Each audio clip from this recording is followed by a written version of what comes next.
In the last class, we have talked about speech, right? So do you consider speech as a higher function? Yes. Higher functions are those functions which are present exclusively in human beings and considered to be more complex and higher in the evolutionary rung, right? So speech is one of that functions that we talked about in the last class. Higher functions also include your reasoning abilities, logic, right? Your ability to calculate things, predict things in advance. So all of this. So learning and memory are also considered as important higher functions, right? So how many of you understand this? All of us have faced this situation in our school, right? Teacher comes to the class, you've memorized the whole thing, but it seems you have not learned anything. So, क्या learning and memory एक है या is there a difference? There is a difference. What difference will you say? Learning and memory are very closely associated things, right? But for us to label something as a learned thing, क्या होना चाहिए?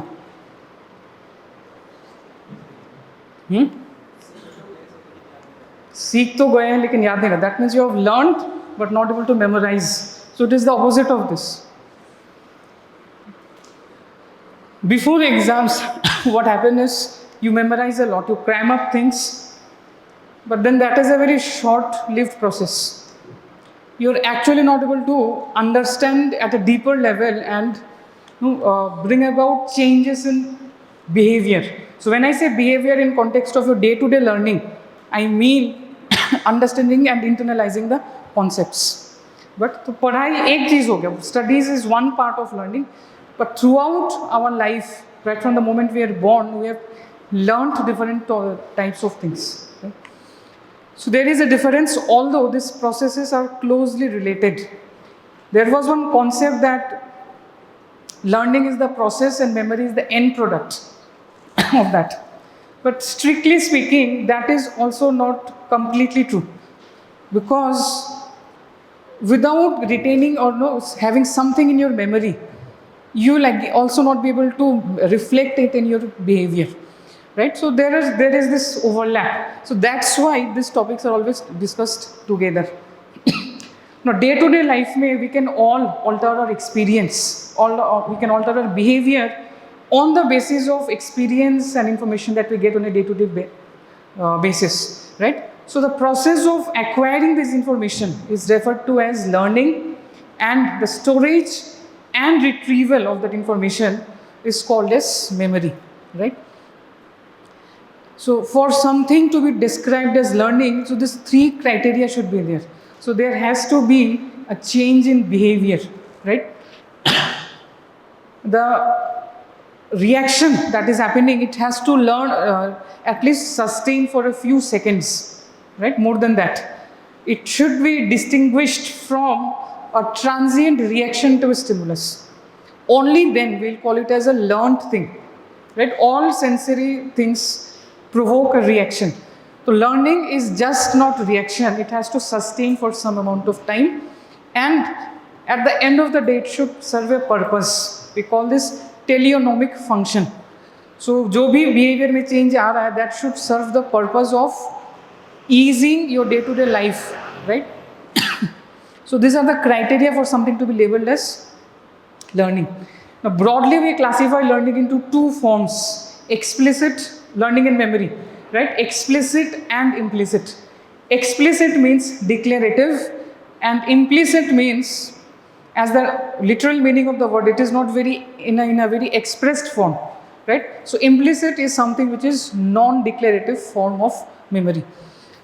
Explicit or declarative memory can be further classified into semantic, which pertains only to facts, factual knowledge of something, and episodic. Episodic pertains to events that you observe. So this is also described as autobiographical memory.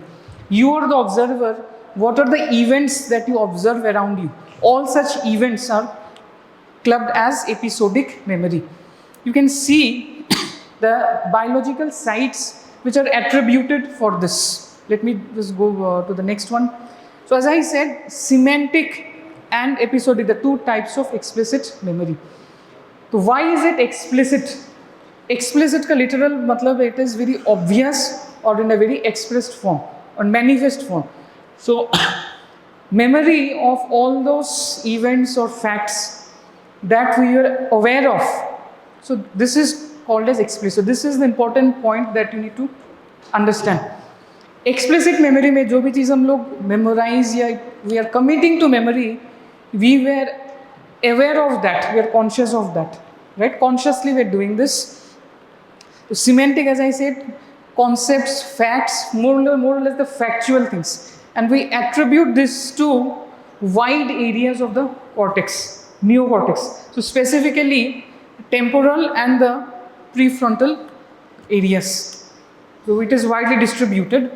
Episodic events related to people, different people, places, etc. And we attribute this to the neocortex and the medial temporal lobe. So you can understand temporal lobe दोनों जगहों पे आ रहा है, right? So it's temporal lobe is a very important structure where as far as memory is concerned. Prefrontal cortex also important for this, but prefrontal cortex is also the site of your reasoning, logic, insight, decision making, all of this. तो insight का क्या मतलब है?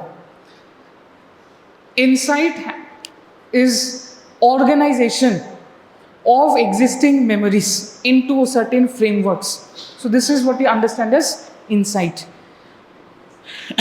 Let's say take one example. So when you think of a flute, right? Say there are so many dimensions associated, right? As far as the memory of a flute is concerned. You remember that you have seen a flute. It is a cylindrical shaped structure. It has certain apertures or holes in its body. You might also remember the color, brown, deep brown or something like that.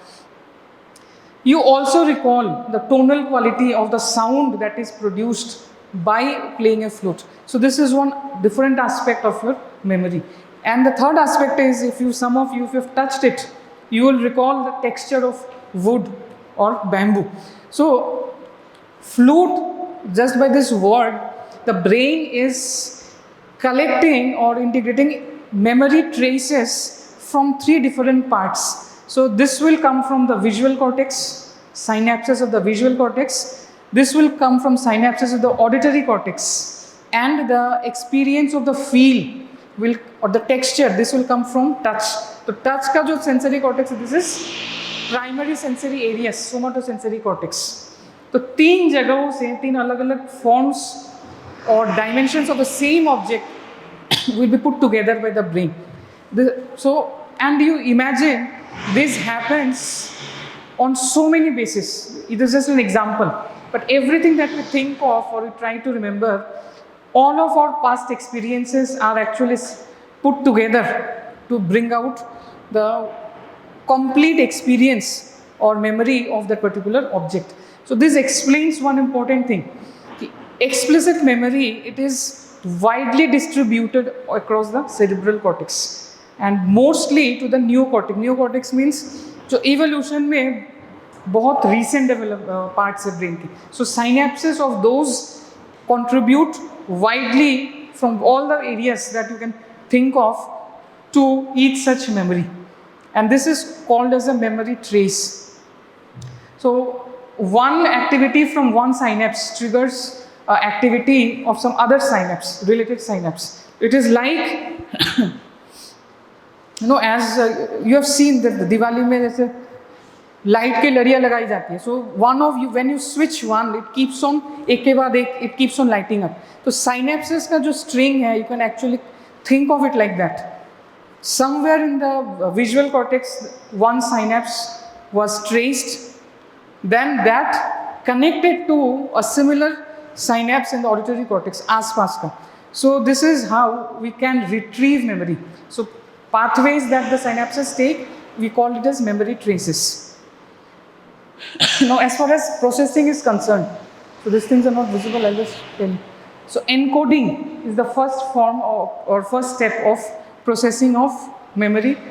So encoding means the process by which we attend the new information and we commit this to a very transient form of memory, primary memory or short-term memory, right? Second is consolidation. Consolidation वो process है when this primary memory is committed to longer forms of memory. So it can be committed to a memory, say, remaining for minutes to hours to, say, years, some years. So we'll call this intermediate. And some forms which will be permanent, so that is long-term memory. तो intermediate और permanent long-term memory के बीच का जो distinction है, there is no such clear time frame कि इतने साल के बाद we'll call it long-term और इतने महीने के बाद long-term. So there is no clear-cut line of distinction that separates. But you get the idea कि intermediate वो कुछ देर तक रहता है and long-term it stays for a longer duration of time with us. Usually the permanent forms like our name, right, our address, all of this, you remember all of this because they are all committed into your long-term memory, fine. Storage. The third part of processing is, so encoding पहला step था, encoding के बाद consolidation process, and this is happening in the hippocampus. Third aspect is, or third step in processing is storage. The storage happens in different parts of the brain. It is mostly in the neocortex, and this storage happens either in the form of functional changes or structural changes in the neurons. We call this plasticity. I'm just coming to this in a bit.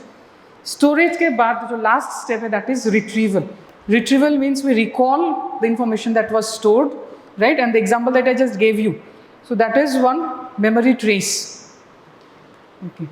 Now the biological or the cellular basis of memory is neural plasticity. So this property we have also discussed while talking of synapses. What does this actually mean? The CNS or the nervous system is remarkable in the aspect that it can mold itself on the basis of incoming information, right? The brain of a newborn is very different from the brain of a grown-up. All the time that we spent on this planet, our CNS has constantly modified itself on the basis of experience. So this is called as plasticity, just like plastic. Whichever mold you put it, it will take the particular shape.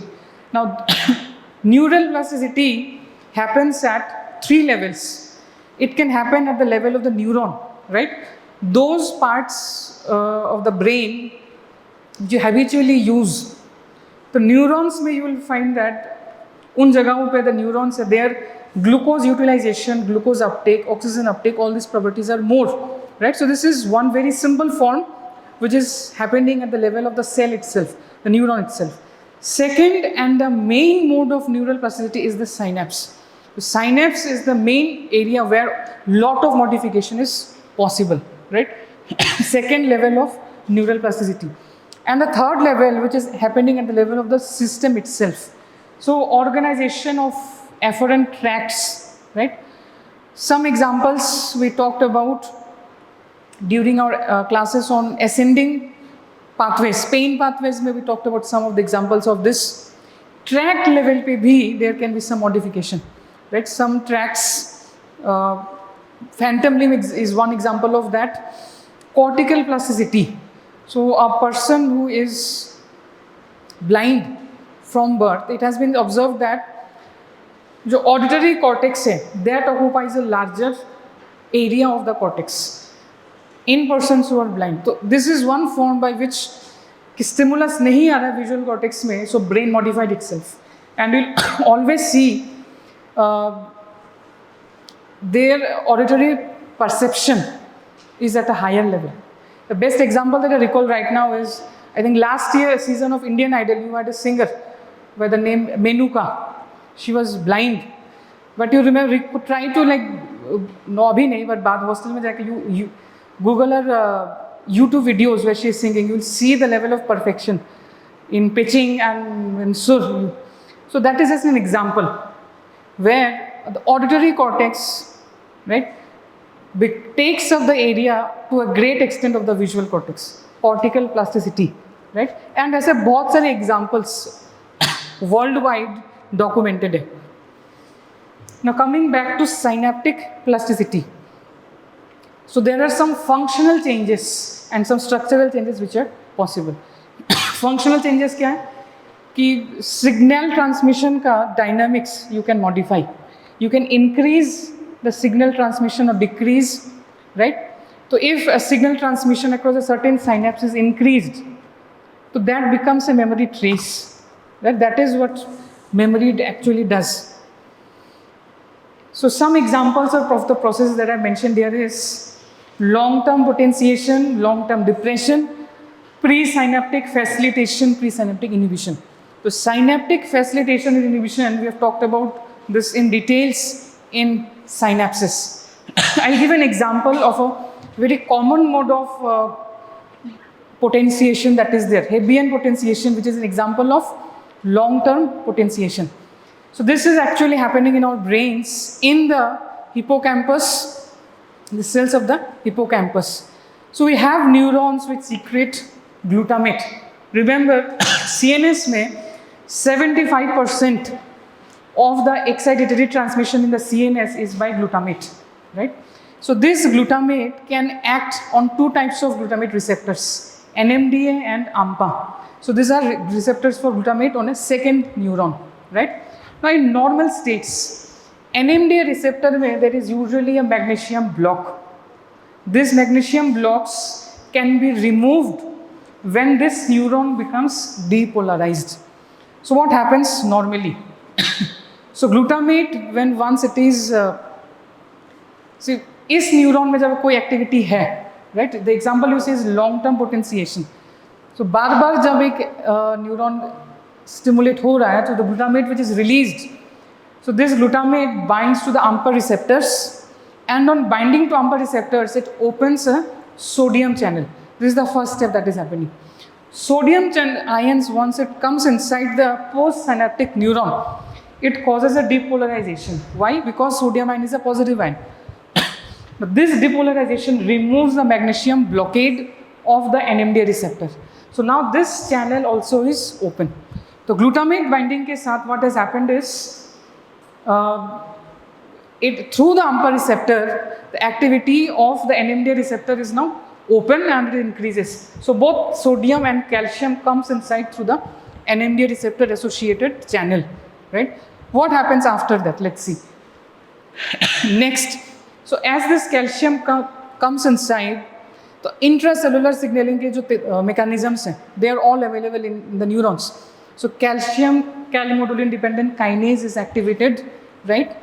Protein kinase is activated, and these are various forms of kinase. So kinase enzymes का function एक ही है, it will phosphorylate certain substances. So intracellular substance में there is a phosphorylation of, so intermediate steps I'm skipping. It is a molecular level पे you do not need at a UG level, but remember intracellular substrates are phosphorylated by the activity of kinase enzymes. Now once phosphorylation happens, what happens is phosphorylated proteins in turn increases the active state of the receptors. तो AMPA receptor हो या NMDA receptor हो, इनका जो active state है, it increases the active state of the receptor. That means in some way it is increasing the conductance of the channel. तो जिस channel से ये प्रोसेस शुरू हुआ था, ट्रांसमिशन शुरू हुआ था from pre to post synaptic, that same channel is now in a more active state, conductance across the channel is increased.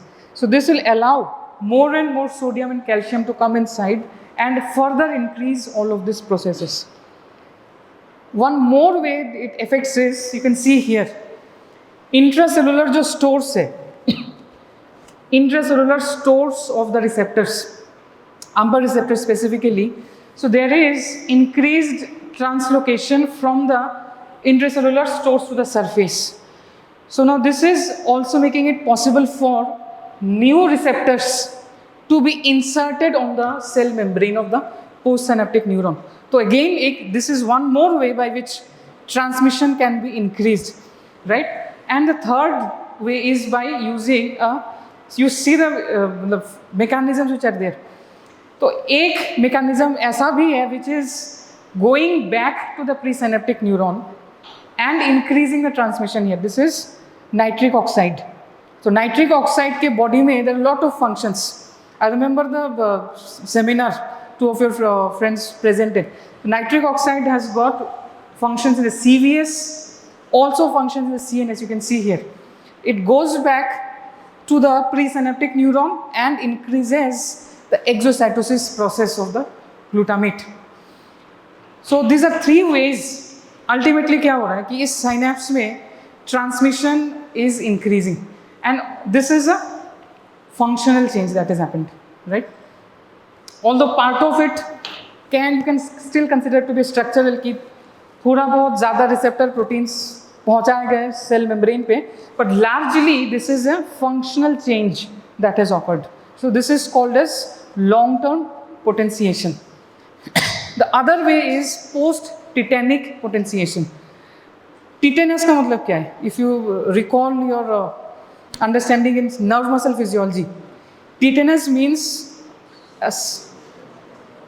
skeletal muscle contraction that happens when repeatedly stimulus is given and you are able to reach a contraction which has a higher strength. तो post tetanic potentiation का मतलब है कि if in some neurons if it is continuously stimulated, अब brain में ये तो है पॉसिबल नहीं कि आपने इलेक्ट्रोड लगा के स्टिमुलेट किया इसको, बट एक्टिविटी से इनकमिंग इंफॉर्मेशन से if some neurons are continuously stimulated in quick succession, there what will happen is presynaptic neuron में कैल्शियम इन्फ्लक्स जो होता है from the ECF that will increase. Presynaptic neuron में there will more calcium. If ज़्यादा calcium अगर है तो it will cause more exocytosis of transmitters. So again transmission across the synapse will increase.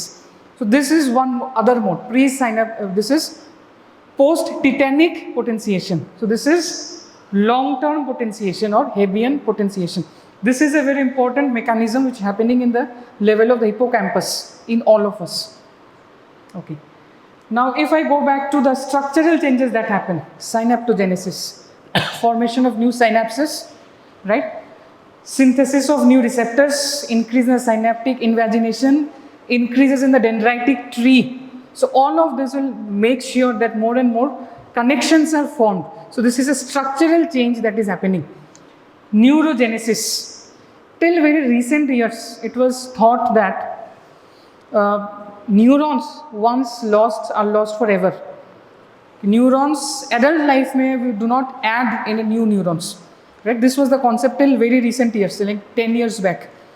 But now we know that in some areas of the body, there is a generation of new neurons which is possible. One such area is the olfactory mucosa.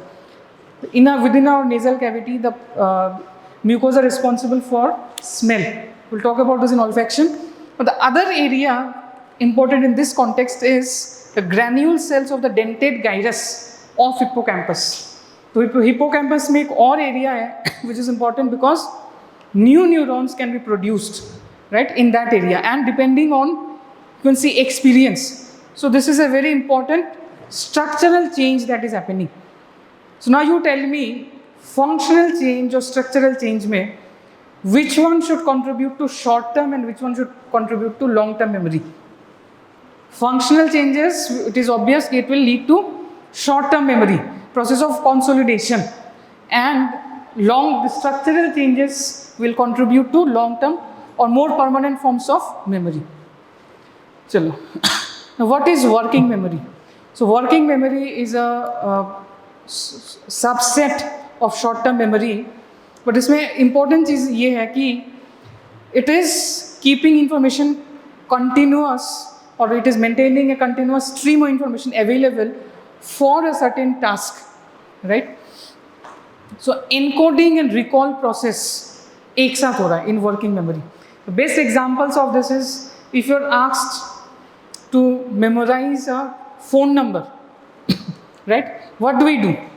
हम 2-3 बार उसको बोलते हैं, we keep on repeating it ourselves, right? Either by mental speech or by verbal speech, proper बार बार उसको बोलते हैं, reinforcing till that time we dial it, right? This is one. Names. So I keep on using this because practicals में you must have observed I always attendance जब भी मैं लेता हूँ I take it by name, not by roll numbers. So this is my way of reinforcing my working memory. I keep on doing this so that eventually the changes are long term. I try to remember. So this is where I am using the articulatory loop. तो ऐसे दो rehearsal systems हैं in the brain around the frontal lobe. Using these rehearsal systems, we can actually maintain the incoming information for some time oriented towards a certain task, right? Visual characteristics and spatial orientation. So iske liye there is one more area, the visual spatial sketchpad. So this is within the parietal and temporal junction, specifically on the right side of the brain. So these are rehearsal systems by which working memory is made possible, right? So working memory, remember, is a form of short-term memory, goal-oriented है ये, right? And it is, why do I call it working? Because encoding and recall साथ साथ हो रहा है. It is a process happening together.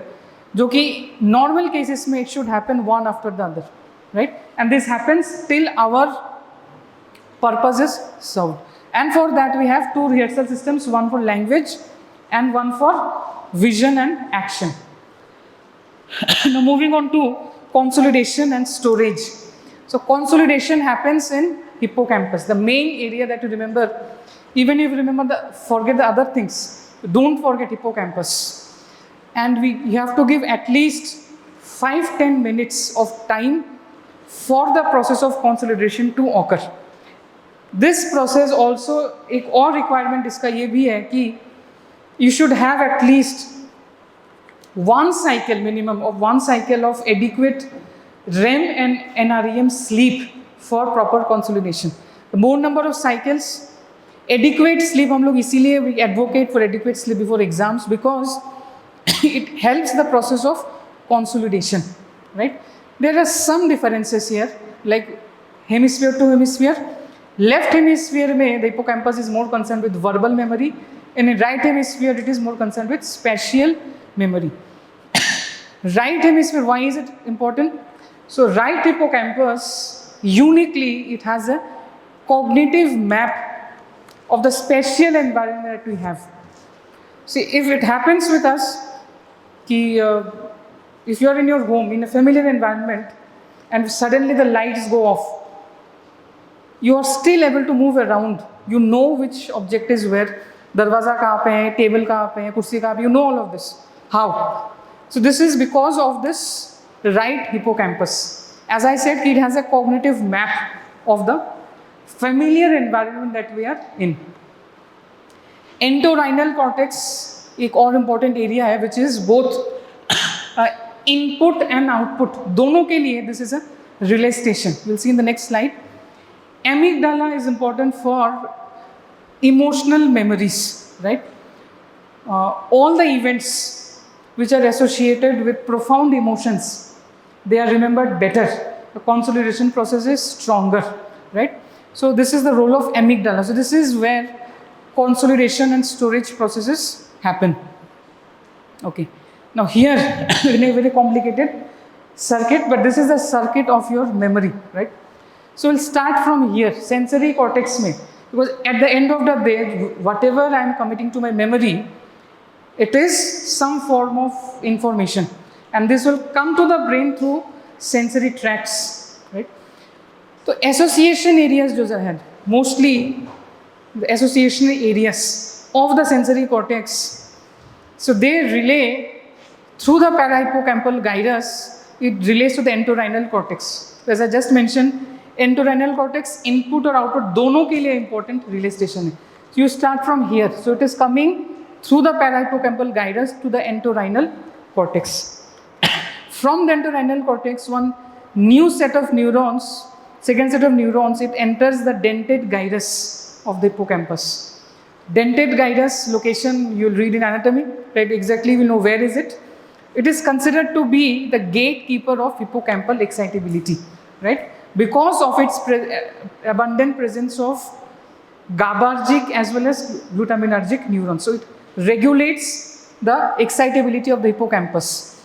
From the dentate gyrus, the next set of neurons reach the CA3 cells of the hippocampus, from where again it comes to the CA1.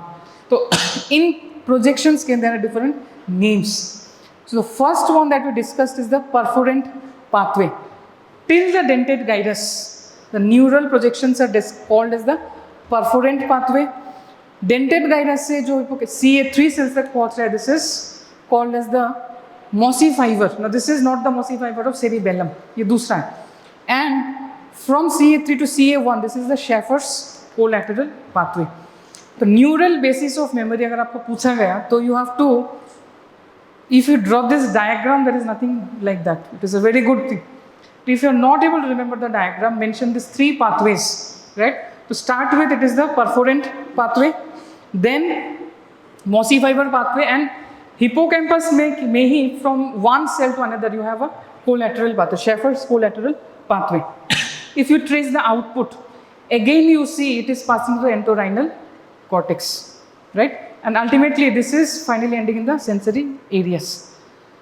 So this is how memory process happens within our brain.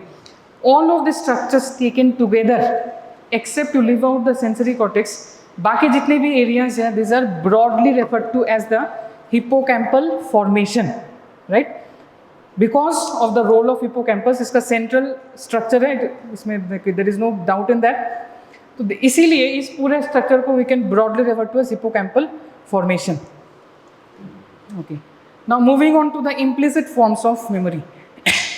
Implicit forms are those where we are not aware, right, of the process, and also to recall we need not put any conscious effort.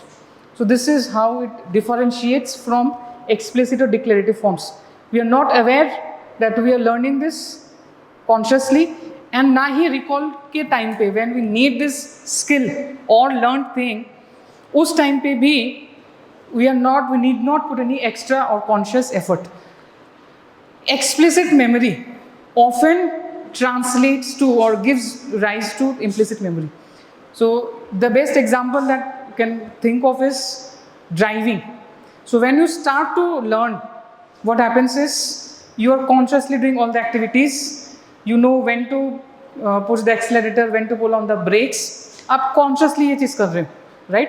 So you are trying initially कि जो instructions हैं, you are trying to commit them to your working memory, जो कि explicit memory का form है, right? But eventually बार बार होते होते synaptic changes will happen to such an extent that it will eventually become a reflex thing. You need not do it consciously. So then we call that, like you can describe that it has moved from an explicit to an implicit forms of memory. So जैसे कि conscious activities, it has to be directed from here, frontal parts of the brain.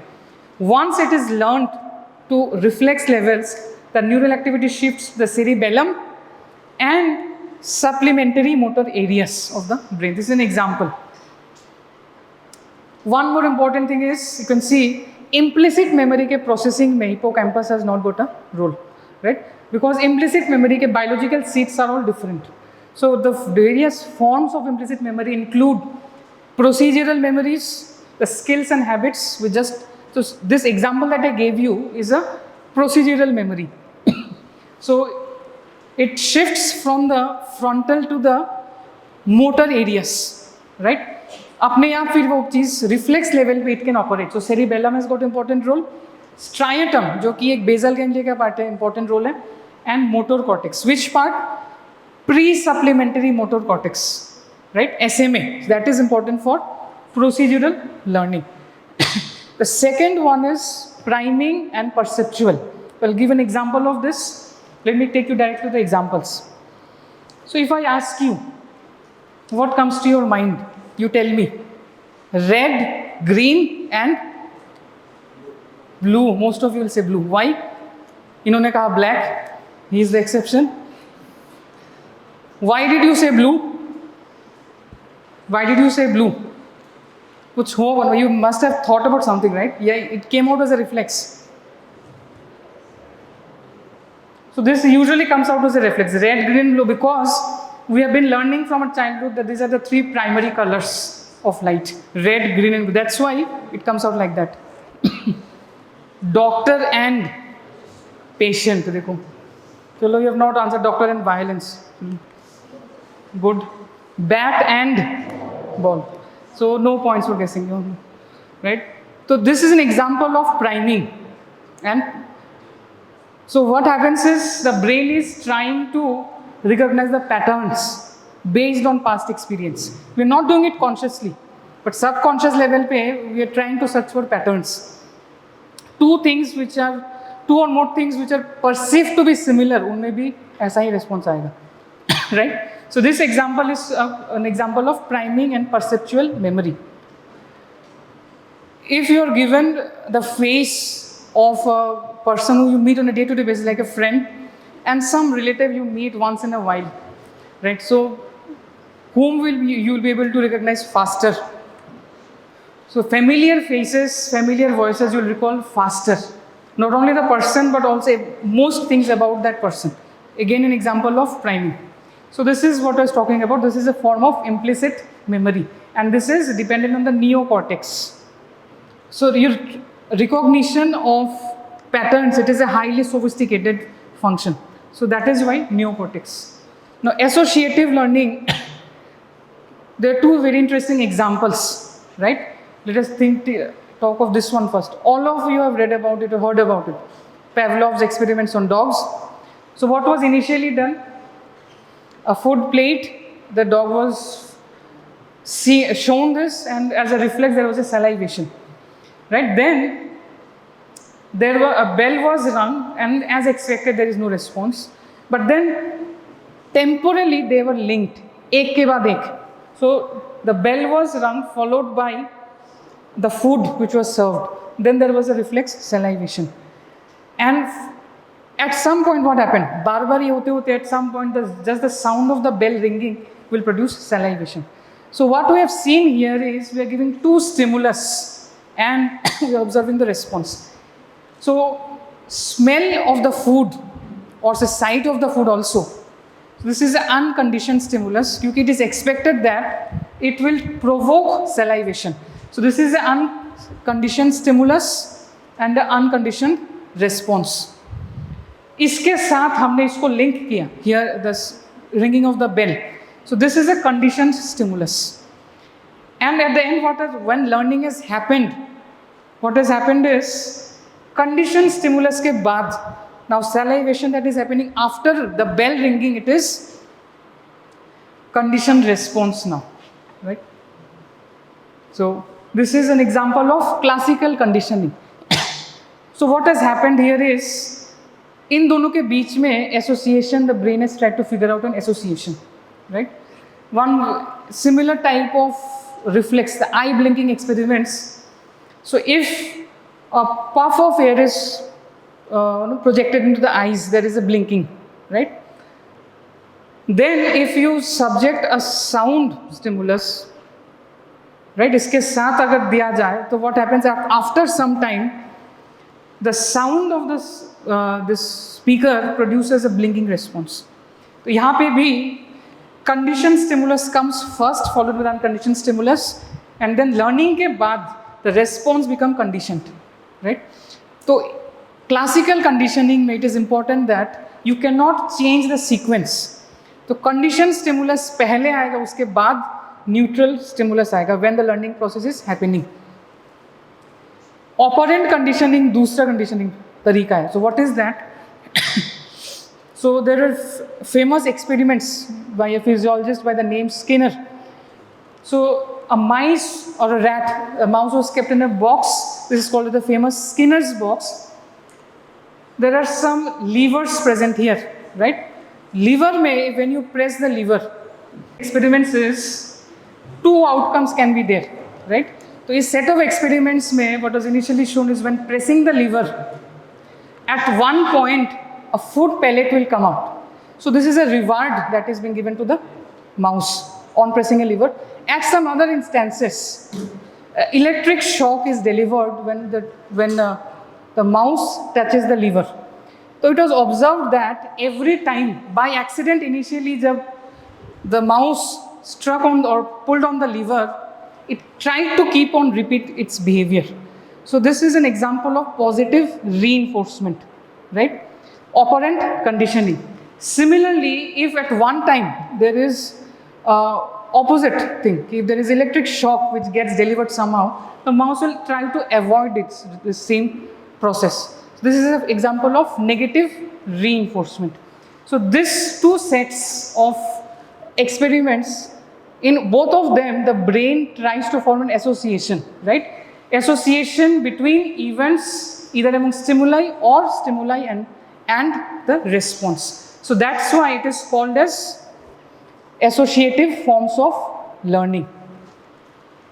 So moving further, procedural learning I've already talked. Non-associative learning there are two forms, habituation and sensitization, both of which we have learned in properties of synapses. So habituation means repetitive low intensity stimulus ke baad the response becomes lesser in amount. This is actually a way of our brain to economize our attention. So the important novel situations say there will be a response there again. But repeated monotonous stimuli the response gradually dies down, as you can see in the neurotransmitters over here. And all of this habituation and sensitization, this happens because of the synaptic properties. So this we've already discussed in our synapse classes. I'll not go into the details here. Sensitization is the opposite, right? Here we have a increased or enhanced response, right? And usually it is seen after a painful stimulus. So there is an extra neuron, a facilitatory neuron, which increases the activity of the original synapse that you are concerned with. So sensitization and habituation are two opposite forms of activity, non-associated and very elemental or primary forms of learning, right? So this completes our discussion on learning and memory, right? Thank you.